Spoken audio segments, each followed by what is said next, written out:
With the live-action Avatar: The Last Airbender arriving on Netflix, now is the perfect time to take a look at this stunning LEGO model of Appa the Sky Bison. And we're gonna figure out if this is something that's worth building for yourself. Hey everyone, I'm Adam, aka Ant Bandit, and welcome back to the channel. I know it's been a while, but I'm glad you're here. Today, I'm excited to review this awesome custom build of Appa designed by builder Droid.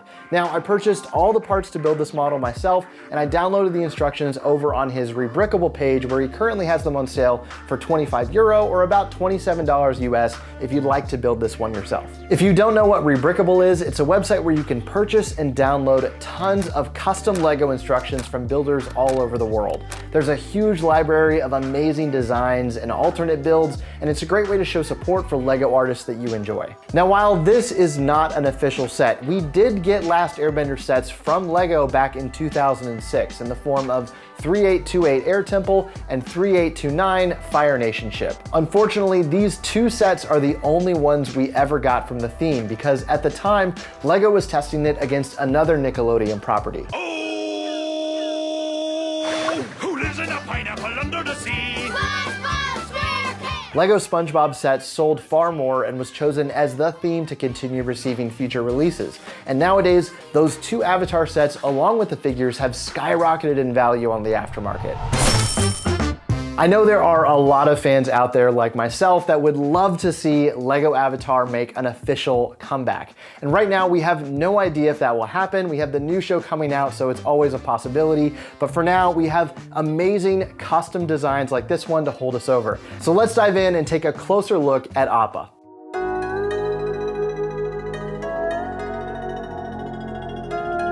Right off the bat, you can see just how accurate the size and proportions of this model are. Appa is such a huge animal in the show, and it's great to see a minifig scale version of this character. He's approximately 15 inches long, 5.5 inches wide, and 12 inches tall on the display stand, which to me is the ideal way to show him off in your collection. The display stand itself is a clean black design and definitely makes this feel like a premium UCS model. It's got some axles that mount right into the underside of Appa's stomach, and even though it's got some movement and flexibility with Appa on there, it feels sturdy enough and does a great job of holding him up in that iconic flying pose.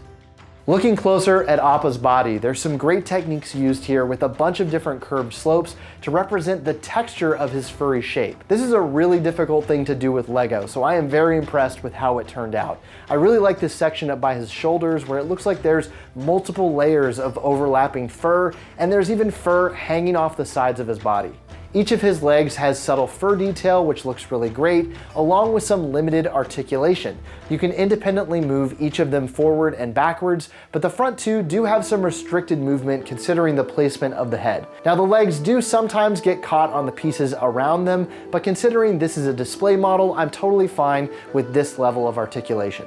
Speaking of articulation, you can also move the tail up and down into 3 different positions on a ratcheted joint. The build for the tail is really well done, from the rounded off shape with the subtle bend in it to the striped pattern, and I love how on the top, the transition between the pieces for the body and the tail is completely seamless. Now, one thing I don't like here is that when you raise the tail up fully, it does expose some of that hollow internal structure when you look at it from certain angles. However, this gap acts as space for the pieces of the tail to occupy when it's fully lowered and becomes completely concealed, and overall feels like a fair trade-off for an articulating tail. Next, let's take a look at the saddle, which is technically the last thing that you build in the instructions. It just attaches onto his back and covers up a large open section. There's some clever part usage here. I love the angles on the sides of the saddle, and there's a great build for sleeping bags attached on the back with LEGO rubber band pieces wrapped around a cloth element. Now, finding good-looking Avatar minifigures to populate this set is a whole separate ordeal. Obviously, the original figures from those early sets cost a lot of money these days on the aftermarket. However, if you're into it, there are some great looking custom figures out there. For example, these from Minifigs.me. In fact, a purchase of the instructions from Droid's Rebrickable page comes with a discount code for these specific characters from Minifigs.me. All of these look great, and I definitely plan on picking these up at some point in the future. Let's move on to the most expressive part of this entire build, which is Appa's head and face. This is definitely the most detailed aspect of the entire model, and you can tell just how much work went into designing the entire look of this. I love the build techniques used to create the arrow on his head, the eyes, the cheeks, and he even has an opening mouth full of teeth that's actually double jointed and can move both the upper and lower section of his jaw.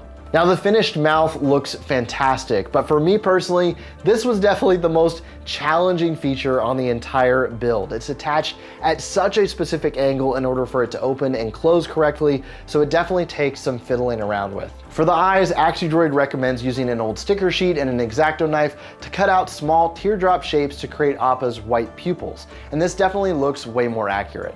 As for the instructions for this model, all the pages were easy to follow, and I had no issues working through them, which is always great when using custom instructions designed by a fan. Now let's talk about cost breakdown. How expensive is this model to actually build? Now, over on his Rubricable page, AxiDroid estimates the total cost for parts for Appa and the stand being around $230 US. Now, this is gonna vary greatly depending on where you live, what kind of shipping costs there are, what Bricklink stores you're ordering from, and for me, it was definitely a bit more than that. Now, what I did was download the included XML file and create a Bricklink wanted list with all the parts I needed. Then I went through my entire collection part by part to find as many pieces as I could to reduce the overall cost. Then I placed 4 separate Bricklink orders for the bulk of the parts I needed, and with shipping, it came out to $262.57. Overall, I feel that's a decent price for the display value you get from a custom model like this one. However, if you're sourcing brand new parts and not using any from your own collection, I definitely expect a cost closer to $300 as opposed to $200. For me, as such a huge fan of the show, I am so happy this is in my collection now. It's got so much presence and personality on display, and I definitely think it's worth building for yourself. I'm crossing my fingers that we'll see LEGO eventually return to making official sets for Avatar. With the show returning to popularity, I would just love to see what LEGO's take on a buildable Appa would look like.